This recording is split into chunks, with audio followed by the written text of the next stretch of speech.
سامان محمد بیکل زمانیست که ارمانهای درینه مردم تاجیکستان را در برابر رسول باقیوف جامعه عمل پوشاند.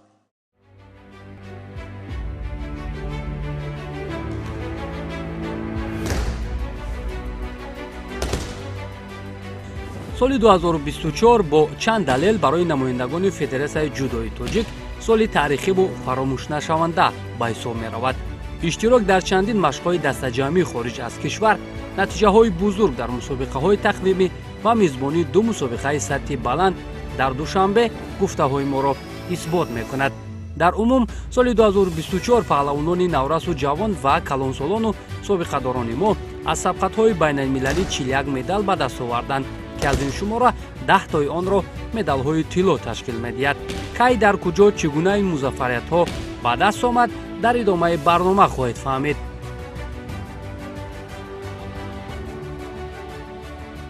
ҳастанд федератсияи варзишие ки фаъолияти хеле назаррас ва дастовардҳои беназирро дар соли 2024 ба даст овардаанд.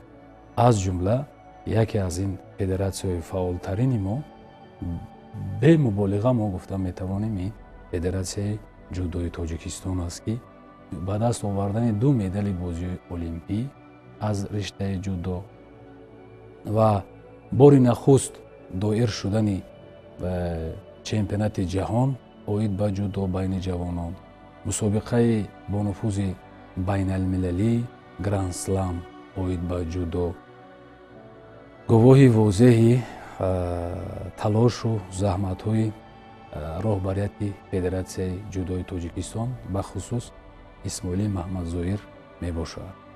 дар чандин машқҳои дастаҷамъонаи кишварҳои аврупо, осиё ва қоравӣ варзишгарони мо машқҳои дастаҷамъӣ ҷалб карда шуданд, яъне сафарбар карда шуданд. аллакай таҷрибаи сатҳи баланди байналмилалиро аз худ карданд, яъне ба талаботҳои байналмилалӣ аллакай варзишгарони мо мутобиқат кунонида шуданд.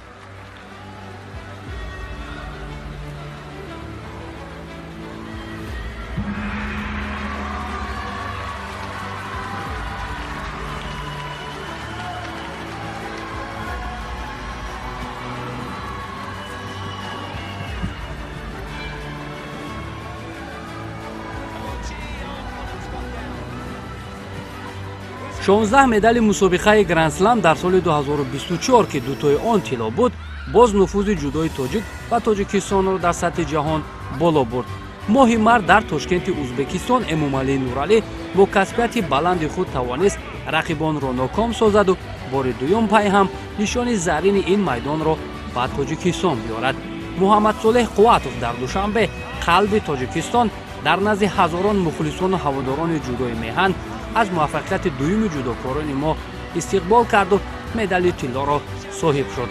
ду маротибаи дигар Темур Раҳимов дар финал буду ду дафъаи дигар Абубакр Шеров ба ин натиҷа хеле наздик буд.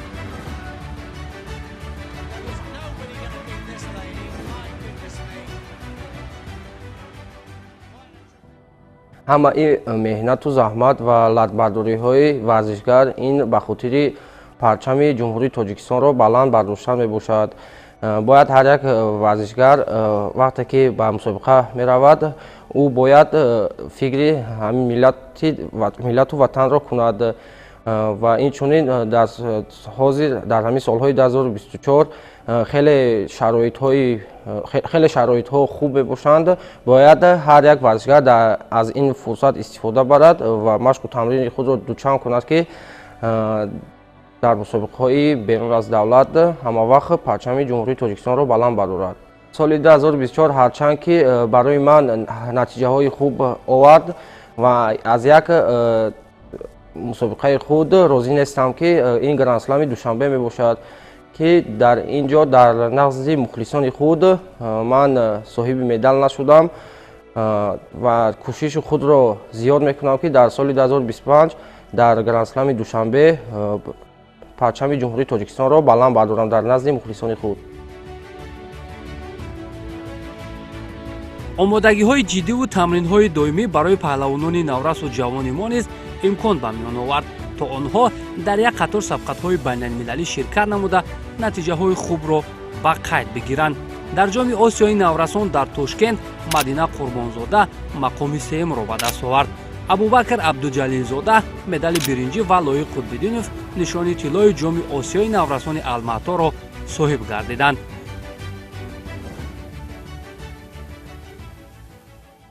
خیلی خوشحال هستم که در سال 2024 سه مرتبه مخلصان و هواداران جودوی تاجیک را خوشحال کردم. بعداً که از فرودگاه ما می آمدم خیلی خوشحال می شدم که با من هواداران خود و پیشواز می آمدن و مرا دستگیری می کردن.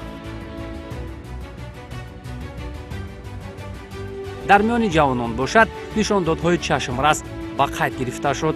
محیدین اسداللهیف در علامت‌های قزاقستان مدال طلای جام آسیای جوانان را صاحب شده، همزمان ماه اوگوست در چمپیونات آسیا میان جوانان مدال طلا را به دست آورد.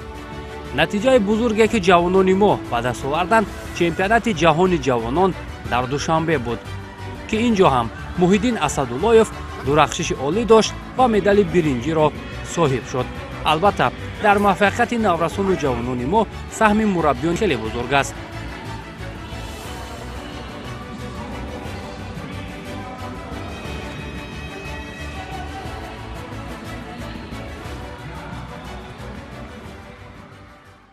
این سال 2024 با من خیلی سال خوب بود که خیلی که مهنت کردیم، ثمره مهنت رو دیدیم. شاگردان خیلی بسیار آزمایش خوب کردن در مسابقه‌های بین‌المللی، مسابقه‌های جمهوری، مسابقه‌های جهانی اشتراک کردن، سزاوار جای نمایان گشتند. سال 2024 از جانب رهبریت فدراسیون گشتین جودو اسماعیل محمد ظاهر خیلی دستگیری خوب شد که با ما مربیان و شاگردان ما مشق‌های دسته جمعی گذراند که در این مسابقه در این مشق‌های دسته جمعی شاگردان مهنت کردند و فدراسیون هم دستگیری خوب کرد که این نتیجه با ما به دست آوردیم.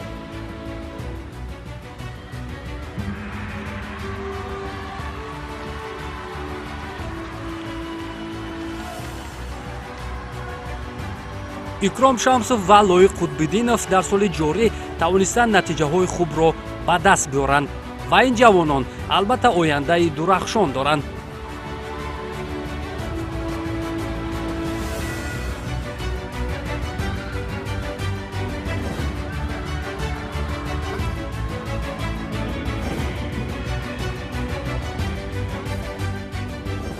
در سال 2024 چی مهنت‌های زحمت‌های کشیدم و یک نتیجه آمدم. در شهر مکه جام آسیا گذاشته بود که من در آنجا جای دوم را اشغال نمودم، با 4 حریف واخوردم و در دور نهایی مغلوب شده جای دوم را اشغال نمودم. از چنین نتیجه ما باید خانه نشویم، مهنت‌های خود را زیاد کرده، تمرین‌ها را زیاد کرده و با در سال 2025 رفته جایهای نمایان را گیریم. اولی مدال طلایی من در شهر انتالیا ترکیه بود که در آنجا در وزن 60 کیلو برآمد کردم و بار اول بود، چون که من خود در وزن 55 کیلوگرم برآمد میکردم و بعدا مشق را زیادتر کرده در алматаи қазоқистон ҷоми осиё буд ки дар он ҷо иштирок карда сазовари медали тилло гаштам ва дар кунумам аввалин бор буд ки ман ҷои аввалро мегирам. Пештар 2 маротиба сазовари медали сеюм гашта будам. хотирмонтарин мусобиқаи ман дар соли 2024 ин чемпионати ҷаҳон буд ки дар ватани худамон баргузор гардид ва ман бори аввал дар чемпионати ҷаҳон байни ҷавонон иштирок кардам ва ҳарифони худро мағлуб карда то марҳилаи финалӣ рафтам ва дар марҳилаи финалӣ аз ҳарифи худам ки аз ватандорони ҷудо будам аз он мағлуб шудам ва роҳ афтода нестам. машқро зиёд карда кӯшиш мекунам ки дафъаи дигар ба дуюм нев ба медали тилло расам.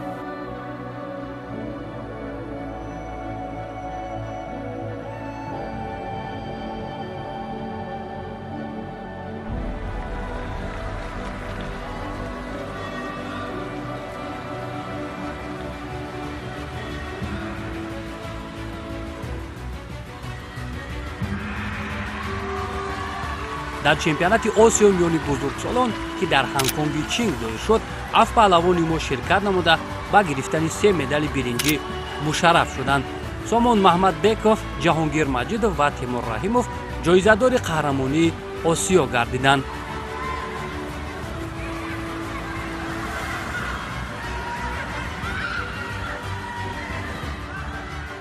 хушбахтона дар он ҷо байни варзишгарони ҷудокорони қитъаи осиё озмоӣ намудем ва хушбахтона тавонистем ки медали биринҷиро аз ин мусобиқаи бонуфуз ба даст биёрем. ин низ як ифтихори бузург аст, зеро баъд аз осеб дубора ба майдон баргаштан ва ҳамон ҳисси майдондориро дубора ҳис намудан ин як бениҳоят душвор буд ва хушбахтона мо ҳамон марҳиларо паси сар намудем.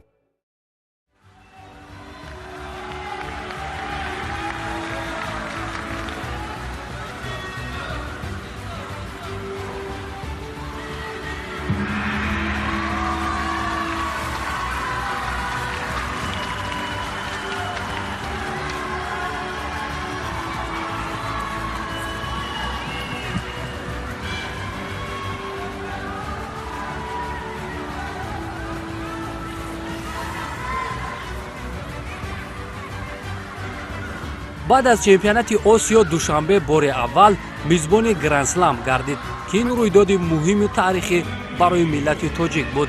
ҳамакунун тимур раҳимовро масъулияти бузург дар пеш буд то дар назди мухлисон дар майдони худ тавонад натиҷаи арзандаро ба қайд бигирад. тимур то марҳилаи ниҳоӣ омад, вале аз шоҳи ҷудо теди ринери дастон шикаст хӯрду мақоми дуюмро касб намуд.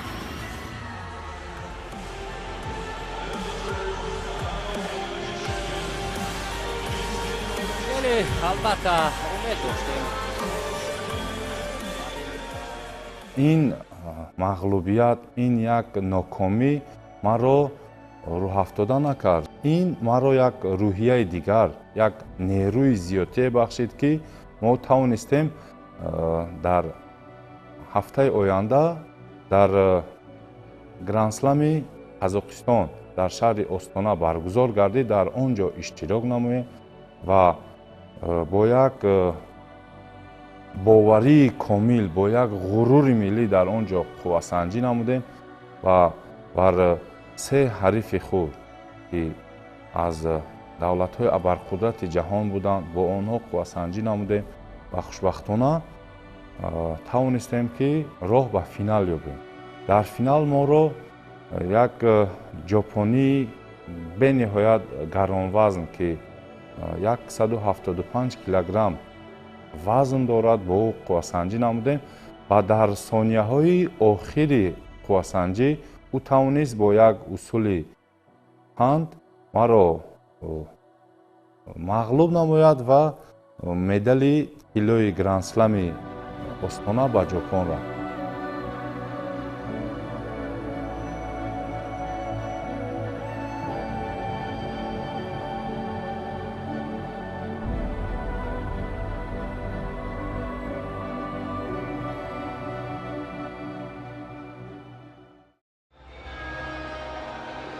гранд-слами душанберо кушода гуфта эълон мекунам.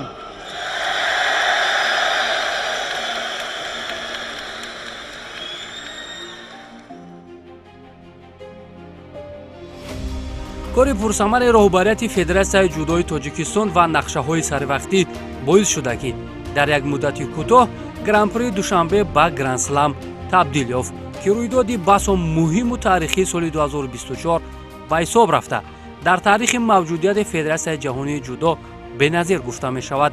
پهلوانان 65 کشور جهان در هیئت 390 نفر به دوشنبه آمدند که مردم مهمان نواز تاجیک با محبت زیاد اشتراکچیان این مسابقات مهم را استقبال گرفتند. بعداً شکوه و شهامت گرند سلام دوشنبه سرخط رسانه‌های جهان گشت و به گوش مردم دنیا رسید.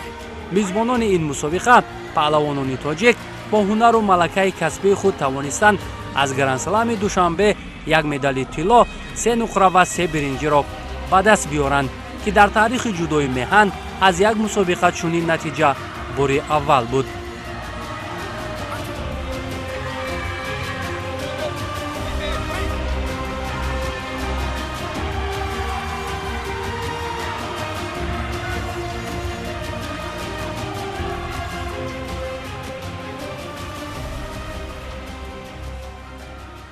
بعد آنی که فدراسیون بین المللی جودوی جهانی دیدن که فدراسیون جودوی جمهوری تاجیکستان یعنی تحت رهبری رئیس محترم اسماعیل محمد ظاهر گرانپری را در یک سطح بلند برگزار گردید و بعدا به ما در مدت کوتاه اجازه داده شد که گرانپری به تبدیل به گرند سلام دهد.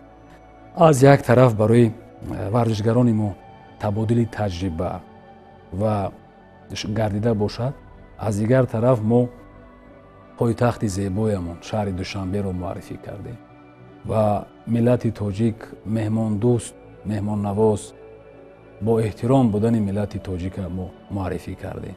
حتی از رقابت‌های ورزشگران خارجی، از پرتافت‌های خوبی ورزشگران خارجی تماشابینان و مخلصان ما کفکوبی می‌زدند، با افتخار دستگیریش می‌کردند. حتی ورزشگران خارجی از دستگیری و هوسمندنمایی مخلصان تاجیک بسیار اظهار سپاس و قناعتمندی می‌کردند. البته هر یک دولتی که در راه جودو رشد میکند میخواد مسابقه‌های بین‌المللی را تشکیل دهد، ولی نه به هر یک دولت میسر میشد که همخیلی مسابقه‌های جهانی به ذمه و گذاشته شود و گذرانده میشود، چون که در اون فدراسیون بین‌المللی جهانی قاعده‌هایی هستند که همون دولت باید به طلبات‌ها جوابگو باشد. خوشبختانه ما گفتنیم که تاجیکستان همون استانداردهای جهانی که از طرف فدراسیون بین‌المللی جودو در کار است، تاجیکستان تیار است برای گذراندن تمام مسابقه‌های جهانی. سابقه‌داران گوشتین جودوی تاجیک در سال 2024 5 مدال به دست آوردند که از این 2 مدال طلا، 2 نقره و 1 برنجی را تشکیل می‌دهد. حبیب‌الله مجیدوف پهلوان 71 ساله تاجیک با متانت و جسارت و حس بلند وطندوستی در میدان‌های بزرگ هنرنمایی کرده در قطار پهلوانان جوان نام و ننگ تاجیکستان را بالا برداشت. در جام اروپا که در تفلیس گرجستان میان سابقه‌داران دایر شده بود، حبیب‌الله مجیدوف برنده مدال طلا گردید و ماه نوامبر سال 2024 در لاس وگاس امریکا چمپیونات جهانی سابقه‌داران برگزار گردید که در این مسابقات مهم مجیدوف به گردن مدال نقره را آویزان کرد که افتخار بزرگ و باعث تحسین و آفرین است. هر یک ورزشگری که در مسابقه‌های بین‌المللی اشتراک میکند به تئوری خوب اشتراک کرده نمیتوند. پیش از اون که باید که اشتراک کند باید تئوری خوب بیند. و امسال ما روز گپ بسیار با یک تئوری خوب در این مسابقه‌های بین‌المللی در قهرمانی جهان در جام اروپا اشتراک کردیم، نشان‌دهی خوب نشان دادیم. پیش از اون که با ورزش باید که مشغول شوی، پیش از همه برای افتخار کردن از وطن ملت باید باشد. در مسابقه‌های بین‌المللی همچون نماینده یک ملت یک وطن خودت رو باید که نشان دهی. شخصا من مقصد اساسی من نوبسته از اون که سن سالم به جای رسیدگی بود، همین در پیش خود گذاشتم و خواستم که با عالمیان نشان دهم тоҷикистон ҳаст, миллати тоҷик ҳаст, мо тоҷикҳо натиҷаҳои хуби варзишӣ нишон дода метавонем.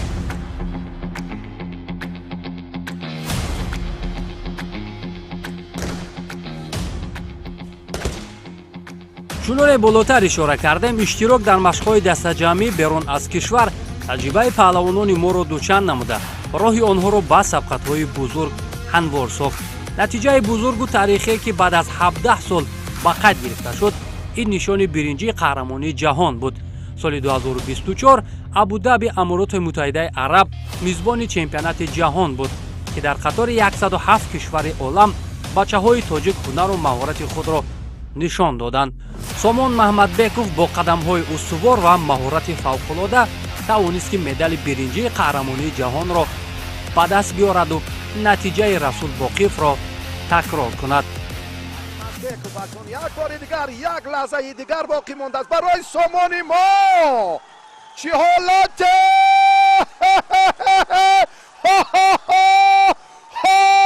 ба амал омад.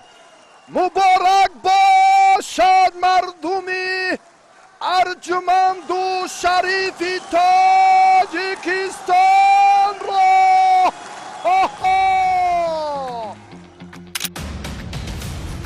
ҳамзамон дар чемпионати ҷаҳони соли 2024 Темур Раҳимов бо ҳамроҳии Ҷаҳонгир Маҷидов мақомҳои ҳафтум ва Эмомалӣ Нуралӣ зинаи панҷумро ишғол намуд. акнун моро роҳи Париж, роҳи бозиҳои олимпӣ дар пеш буд ва тамоми нерӯи худро, тамоми ҳастии худро барои омода шудан ва бузургтарин рӯйдоди варзишӣ ки бозиҳои олимпӣ мебошад, мо тамоми нерӯи худро ба ин мусобиқа сарф намудем ва хушбахтона мо рафтем ба бозиҳои олимпӣ. дар ҳоли ҳозир яке аз варзишгарони беҳтарини ҷаҳон ба ҳисоб мераванд, чунки натиҷаҳое ки варзишгарони тоҷик дар мусобиқаҳои байналмилалӣ аз намуди гӯштини дзюдо нишон медиҳад, ин баробар аст ба дигар давлатҳое ки дар ҷадвал дар рақами як ҳастанд, ҳозир Тоҷикистон ҳам ба онҳо баробар карда мешавад, чунки натиҷаҳои гран-при, гранд слем, чемпионати ҷаҳон, бозиҳои олимпӣ нишон доданд ки дзюдои тоҷик дар як сатҳи баланди варзишӣ қарор дорад. ёдовар мешавем ки пеш аз сафар ба бозиҳои олимпии Париж 2024 раиси шаҳри Душанбе муҳтарам Рустами Эмомалӣ бо ҳайати олимпичиёни кишвар вохӯрӣ анҷом дода. дар баробари маслиҳату тавсияҳо ҳамзамон ба хотири ҳавасмандии варзишгарон ва рӯҳбаланд гардидани онҳо мукофотҳои олӣ, хонаҳои истиқоматӣ таъсис дода буданд, ки баъд аз ҷоизадор гардидан хонаҳои истиқоматӣ ба ин варзишгарони муваффақ тақдим карда шуд.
дар бузургтарин маъракаи варзишӣ бозиҳои олимпии Париж 2024 паҳлавонони тоҷик аз муваффақтаринҳо ба ҳисоб мерафтанд. чун медонем, медали бозиҳои олимпӣ барои ҳар варзишгару ҳар давлату миллат арзиши олӣ дорад. ғурури миллӣ ва касбияти баланди Сомон Маҳмадбеков исми Тоҷикистонро нахуст шуда дар бозиҳои олимпии Париж ба ҷаҳониён муаррифӣ кард. Антонио Эспаситои итолиёвӣ дар мубориза барои медали биринҷӣ бо Сомон Маҳмадбеков рӯбарӯ шуд, ки паҳлавони мо бидуни мушкилӣ ӯро ноком карду исми худро дар таърихи варзиши тоҷик ثبت نمود.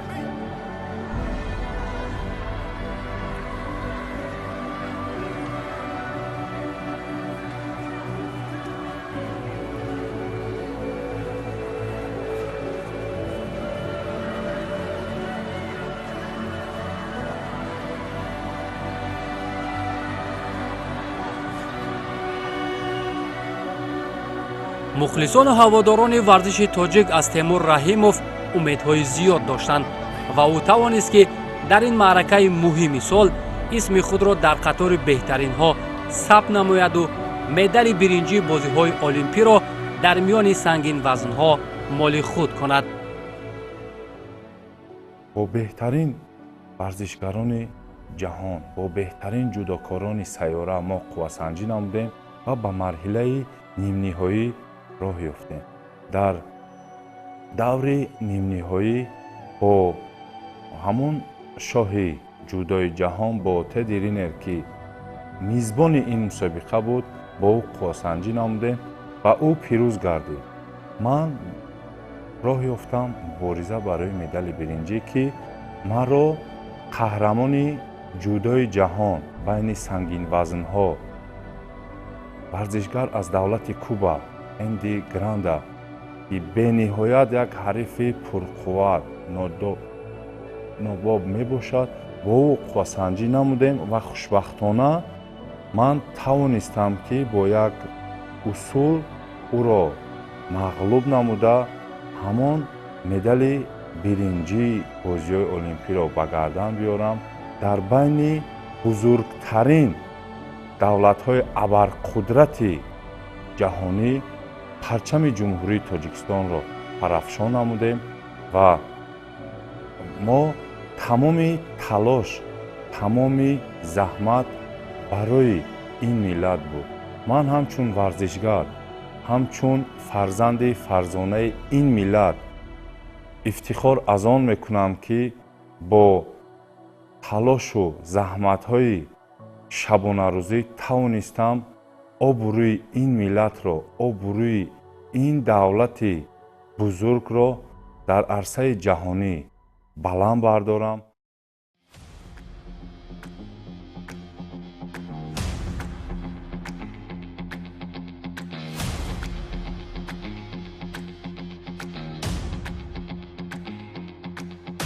البته دستگیری‌های همیشگی حکومت مملکت خصوصاً سرور دولت محترم امامعلی رحمان ورزشگران را همیشه روح بلند می‌کند.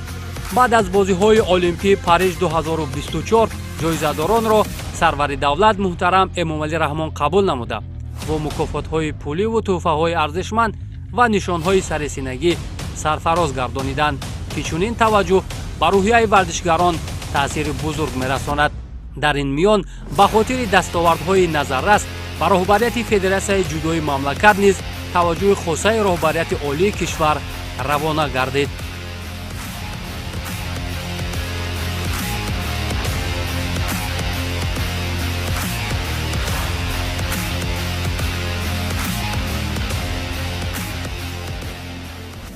пеш аз омодагиҳо ба бозиҳои олимпӣ нақшаву ҳадафҳои мушаххасеро роҳбарияти федератсияи ҷудои тоҷикистон якҷо бо ниҳоди дахдори давлатӣ таҳризӣ намуданд ва барои амалӣ намудани он ҳадафу мақсадҳое гузошта шуда талошҳои зиёд карданд. Масалан, таъмини иштироки варзишгаронамонро дар мусобиқаҳои сатҳи байналмилалии рейтингӣ ва машқҳои дастаҷамие ки дар соли 2024 то оғози баргузории бозиҳои олимпӣ ба нақша гирифта шуданд таъмин карданд ва аз лиҳози равонӣ, рӯҳӣ ва таъмини маводҳои фармакологӣ бисёр мусоидати хуб карданд.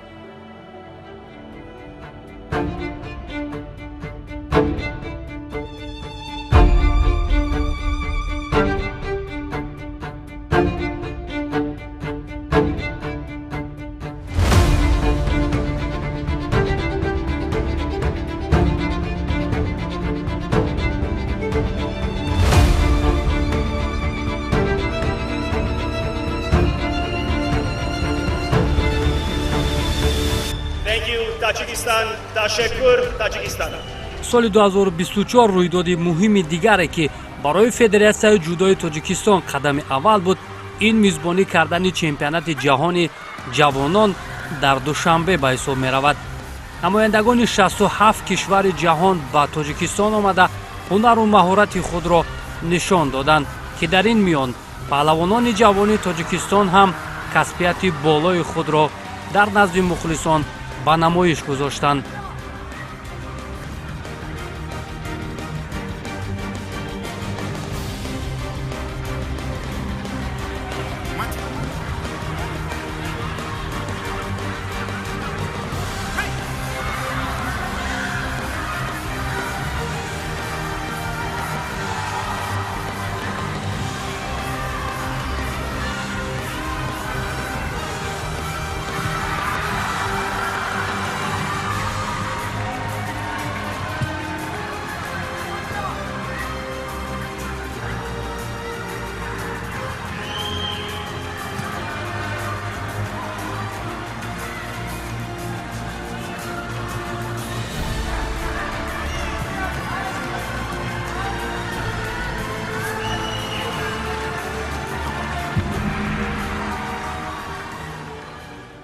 البته قید کردن ضرور است که در مسابقه بین المللی که در شهر دوشنبه یعنی چمپیونات جهان برگزار می‌گردید، اولین بار از در سن سال جوانان ما 2 مدال گرفتیم، یعنی مدال نقره و مدال برنجی. این هم یکی از تاریخ رویداد مهم ورزشی به حساب می‌رسد که در یک چمپیونات جهان ما صاحب 2 مدال شدیم و این نتیجه نشان می‌دهد که سطح جودوی جمهوری تاجیکستان در کدام سطح است. танҳо дар нахустин чемпионати ҷаҳон оид ба ҷудо байни ҷавонон зиёда аз 800 нафар меҳмонон варзишгарон дар ин чорабинӣ ширкат варзиданд. ҳамаи онҳо бо як рӯҳияи баланд, бо як рӯҳияи шодӣ аз Тоҷикистон, бо як гӯем хушҳолӣ ба хонаҳои худ баргаштанд.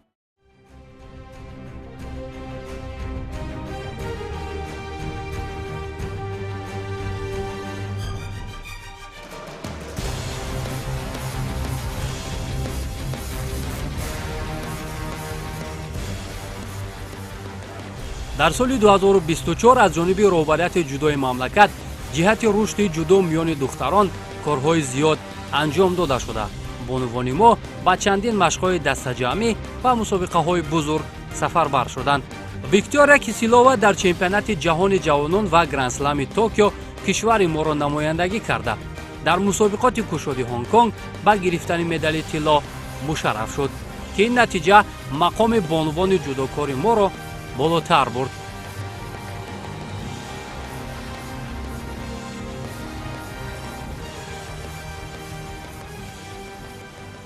Я думаю, что это только начало моего пути, пути всех спортсменок, женщин Таджикистана. 24-й год прошел для меня тяжело. Я восстанавливалась после травмы, и один из первых турниров как раз-таки был в Гонконге, который я выиграла. Цели на ближайший год – подниматься в рейтинге международном и взять медаль с мира.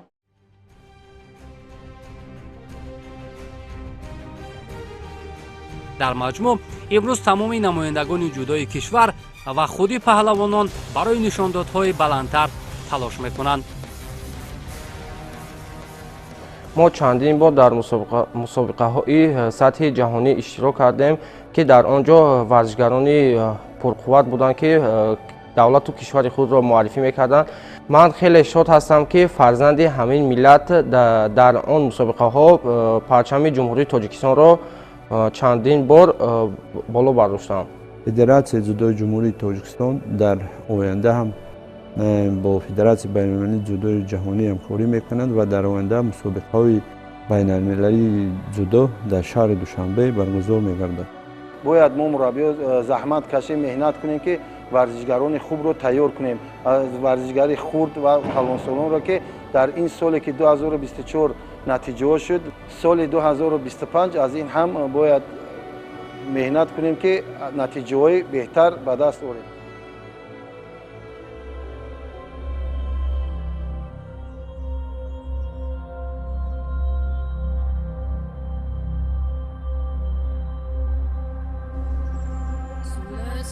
дар охирин мусобиқоти сайри ҷаҳонии ҷудо гранд-слами Токио ки яке аз чорабиниҳои муҳим ба ҳисоб меравад, паҳлавонони мо тавонистанд бори дуюм дар таърих аз ватани ҷудо натиҷа ба даст биёранд.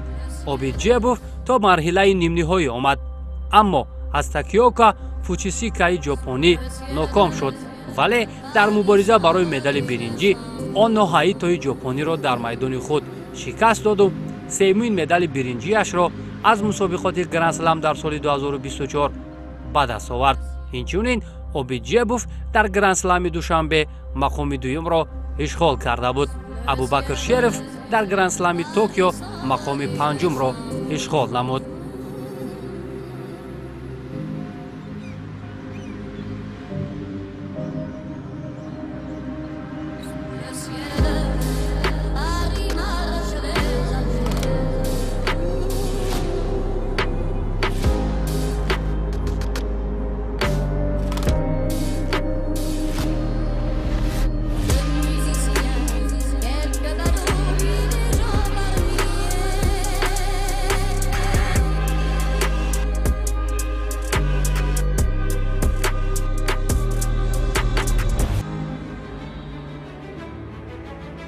ҳамин тавр охирин дастоварди паҳлавонони тоҷик дар соли 2024 мусобиқоти кушоди Федератсияи Россия буд ки Эмомалӣ Нуралӣ баъд аз бозиҳои Олимпии Париж дубора ба арсаи рақобат омаду дар вазни то 66 килограмм соҳиби нишони тилло гардид.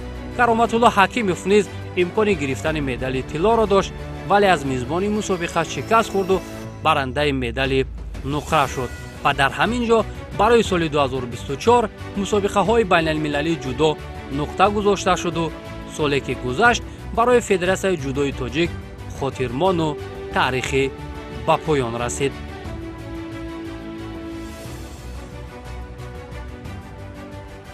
албатта баъди қадам мусобиқае ки дар соли 2024 мегзарад, ман монда нашидам.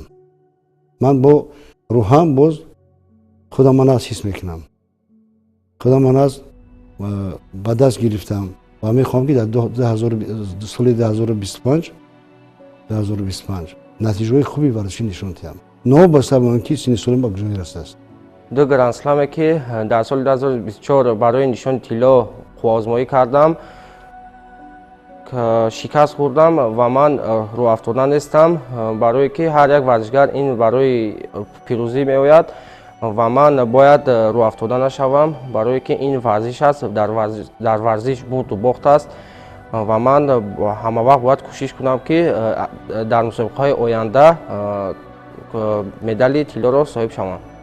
дар пеш мусобиқаҳои қаҳрамонии Осиё ва қаҳрамонии ҷаҳон дар пеш аст ва мо тамоми кӯшишро, тамоми нерӯи худро сарф менамоем то ин ки ба натиҷаҳои назаррас ноил гардем ва обрӯи ин миллатро баланд бардорем. бо боварии комил ва итминон гуфта метавонам ки он рӯз дер нест ки кишвари мо Тоҷикистони бештусо нахустин чемпионати ҷаҳон байни калонсолон на фақат дар риштаи ҷудо, бокс ва дигар намудҳои олимпии варзиш мо доид кунем. он рӯз дер нест ки варзишгарони мо медалҳои бозиҳои олимпӣ, медалҳои тиллои бозиҳои олимпӣ, тиллои чемпионати ҷаҳон оид ба ҷудо ва дигар намудҳои варзиширо ба даст биёранд.